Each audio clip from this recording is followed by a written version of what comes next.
வருடத்திற்கு ஒரு முறை மட்டும் வரும் மகா சங்கடகர சதுர்த்தி வரும். செவ்வாய்க்கிழமை ஆகஸ்ட் 12ஆம் தேதி வருகிறது. அன்றைய நாளில் மறந்தும் கூட இந்த ஒரு தவறை மட்டும் செய்து விடாதீர்கள். அது என்ன எனக்கு தெரிந்து கொள்ள நமது சேலம் சுதன் சேனலை சப்ஸ்கிரைப் செய்து கொண்டு ஓம் கணபதியே நமக என கமெண்ட் செய்யவும். பொதுவாக மாதம் ஒரு முறை சங்கடஹர சதுர்த்தி வரும். ஆனால் விநாயகர் சதுர்த்திக்கு முன்பு வரும் தேய்பிறை சதுர்த்தியை மகா சங்கடஹர சதுர்த்தி என சொல்வார்கள். இந்த நாள் மிகவும் புனிதமான நாள் என நம்பப்படுகிறது. 12 மாதங்களில் சங்கடகர சதுர்த்தி விரதம் இருக்க முடியாதவர்கள் இந்த ஒரு நாள் விரதம் இருந்தால் ஆண்டு முழுவதும் இருந்த பலன் கிடைக்கும்.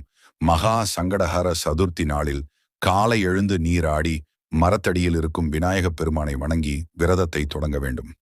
காலை தொடங்கி விநாயகரை வணங்கிய பின் மாலை சந்திர தரிசனம் முடித்த பின்பு விரதத்தை பூர்த்தி செய்ய வேண்டும். விநாயகருக்கு பிடித்த நெய்வேத்தியம் செய்து அவருக்கு படைத்த பின்புதான் நாம் உணவருந்த வேண்டும். அன்றைய நாளில் மறந்தும் கூட அசைவம் உண்ணக்கூடாது. மது புகை பழக்கம் போன்றவையும் இருக்கக்கூடாது. அன்றைய நாளில் கணவன் மனைவி சேர்தல் கூடாது. கெட்ட வார்த்தைகள் சொல்லி பிறரை புண்படுத்துதல் கூடாது. இதை தவிர்த்து விநாயகரை வழிபட்டால் துன்பத்தை நீக்கி இன்பத்தை அளிப்பார். விக்னேஸ்வரன் ஓம் கணநாதாய நம ஓம் நமக.